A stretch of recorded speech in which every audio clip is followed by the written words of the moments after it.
नमस्कार, आप सभी देख रहे हैं दृष्टि न्यूज। मैं हूं आपके साथ अंजलि त्यागी। आइए रुक करते हैं आज की ताजा तरीन खबरों की ओर। 254 नए नगद उर्वरक विक्रय केंद्र को दी गई स्वीकृति। किसानों को नहीं होगी कोई परेशानी, लंबी लाइनों से अब मिलेगी राहत। सारणी में 830 मेगावाट की इकाइयों को डीकमीशन किया जाएगा, वहीं 660 मेगावाट का पावर प्लांट लगाया जाएगा। मेडिकल कॉलेज में असिस्टेंट प्रोफेसर की भर्ती सीमा 50 वर्ष की गई। एमपी पैरामेडिकल काउंसिल के नियम जारी रहेंगे। भारत सरकार के रूल्स आने के बाद वे लागू होंगे। कोऑपरेटिव विभाग में आईटी का इंटीग्रेशन होगा। सोसाइटियों को चलाने में मिलेगी मदद। एमपी सिविल सेवा में महिलाओं को 33 की जगह मिलेगा 35% आरक्षण। वहीं रीवा समिट बहुत सफल रही है। 31,000 करोड़ के प्रस्ताव मिले, साथ ही 28,000 से अधिक रोजगार अब मिलेगा। गोवर्धन पूजन का आयोजन भी प्रदेश में धूमधाम से हुआ और साथ ही सीएम ने विभिन्न विभागों की भर्ती प्रक्रिया की जानकारी भी मांगी। 7 दिसंबर को नर्मदापुरम में रीजनल इन्वेस्टर समिट होगी। तैयारी के निर्देश जारी किए गए। 12 नवंबर को उज्जैन में कालिदास समारोह भव्य रूप से होगा। उपराष्ट्रपति होंगे उसमें शामिल।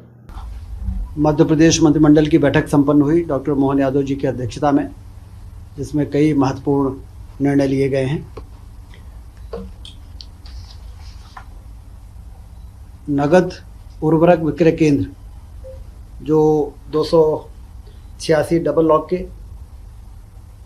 विपणन समिति के 141, विपणन समिति के से संबंधित 121 जो केंद्र ऑलरेडी संचालित थे, उसमें 254 नगद नए उर्वरक विक्रय केंद्रों की स्वीकृति आज दी गई है, जिससे कि हम लोग हमेशा ये बातें आती थी कि लंबी लाइनें हैं, खाद खरीदने में किसानों को समय लग रहा है, परेशानी हो रही है।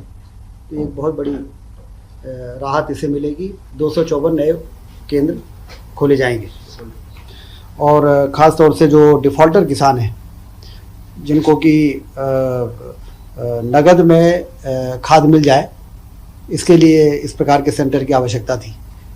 तो ये एक निर्णय हुआ है। सतपुड़ा सारणी में सतपुड़ा ताप विद्युत गृह के 4 जो बहुत पुराने इकाइयाँ थी, 410 मेगावाट की 2 थी और 420 मेगावाट की 2, 830 मेगावाट टोटल जो है उसको डीकमीशन किया जाएगा। 410 थे, वो 205 के 2 थे, 410 हो गए, और 210 के 2 थे जो 420 मेगावाट हो गए। तो इनको डीकमीशन करके और 660 मेगावाट जो क्रिटिकल थर्मल पावर प्लांट कहलाता है, सुपर क्रिटिकल, जो इफिशिएंसी के मामले में सबसे बेहतर पावर प्लांट होते हैं, तो इसको रिप्लेस करके और 660 मेगावाट का पावर प्लांट लगाने की अनुमति दी गई है। ये भी थर्मल का ही होगा? थर्मल ही है। कोल लिंकेज ऑलरेडी है। तो ये जो पुराने 40 साल पुराने हैं, जिनका पीएलएफ वगैरह बहुत कम हो जाता है, चलते चलते पुराने हो जाते हैं, सुपर क्रिटिकल में अलग से एलोकेशन की जरूरत नहीं पड़ेगी। अलग से एलोकेशन की जरूरत नहीं पड़ेगी। नहीं, कोल लिंकेज जो हमारा है उसी से ये पावर प्लांट लग जाएगा। मेडिकल कॉलेज में जो असिस्टेंट प्रोफेसरों की भर्ती की आयु सीमा 40 थी, उसको बढ़ा के 50 किया गया है, क्योंकि तेज़ी से मेडिकल कॉलेज खुल रहे हैं। और जो एसआर शिप करने की आयु सीमा है वो 45 है। एसआर शिप करने के बाद ही असिस्टेंट प्रोफेसर के लिए लोग अप्लाई कर पाते हैं।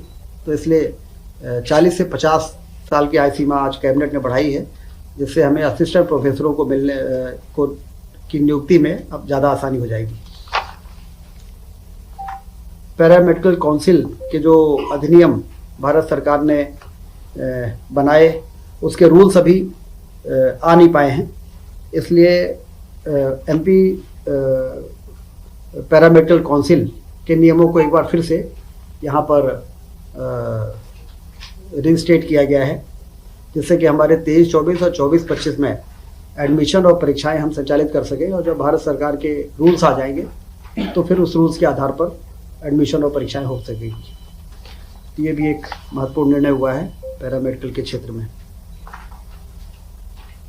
कोऑपरेटिव डिपार्टमेंट में जैसा कि आप सबको मालूम है कि पैक्स जो हमारी प्राथमिक सहकारी साख समितियां हैं, वो सारी की सारी कंप्यूटराइज हो चुकी हैं। हमारे रजिस्ट्रार ऑफिस डीआर और जेआर के ऑफिसेस को भी कंप्यूटराइज करके और पैक समितियों के साथ और हाउसिंग की जो सोसाइटीज़ है, प्राइवेट जो सोसाइटीज़ हैं, उनको इंटीग्रेट किया जा सके, सारी इन्फॉर्मेशन हमें समय समय पे और मिलती रहे। इसके लिए strengthening of cooperative through IT interventions, जिसमें 3.5 करोड़ 68 लाख रुपए खर्च होंगे। 60% भारत सरकार इसमें पैसा दे रही है और 40% स्टेट गवर्नमेंट लगाएगी। और इससे जो इंटीग्रेशन होगा IT का, उससे कोऑपरेटिव सोसाइटीज़ को चलाने में और उसकी मॉनिटरिंग में काफ़ी मदद मिलेगी।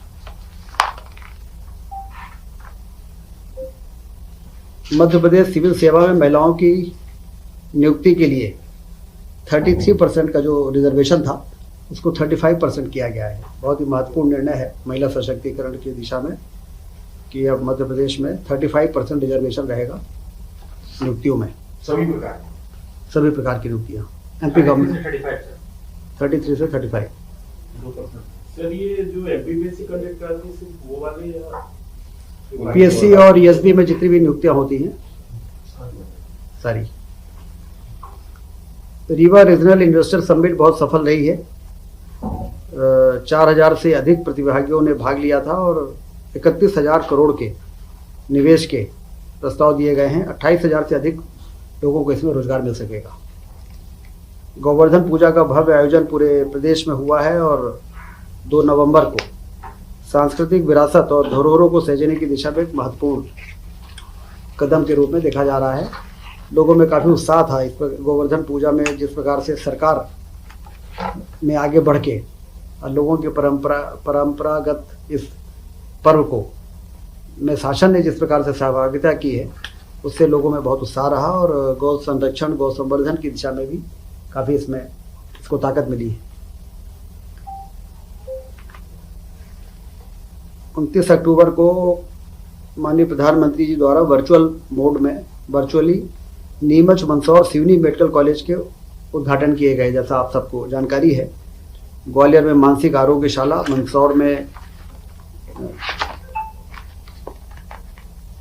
कल्याण विभाग, राजस्व विभाग, स्कूल शिक्षा विभाग एवं वन विभागों के द्वारा PSC से भरे जाने वाले पदों की जानकारी की भी मुख्यमंत्री जी ने जानकारी मांगी है, क्योंकि बड़ी संख्या में PSC से कई विभागों में भर्तियों का प्रक्रिया चल रही है। 7 दिसंबर को नर्मदापुरम में रीजनल इन्वेस्टर समिट होने जा रही है। 7 दिसंबर को नर्मदापुरम संभाग के सभी जिलों के लोगों को निर्देश जारी हुए। 12 नवंबर को कालिदास सम्मान समारोह उज्जैन में माननीय उपराष्ट्रपति जी के मुख्य आतिथ्य में होगा। इस कार्यक्रम को भव्य रूप से आयोजित करने के निर्देश दिए गए।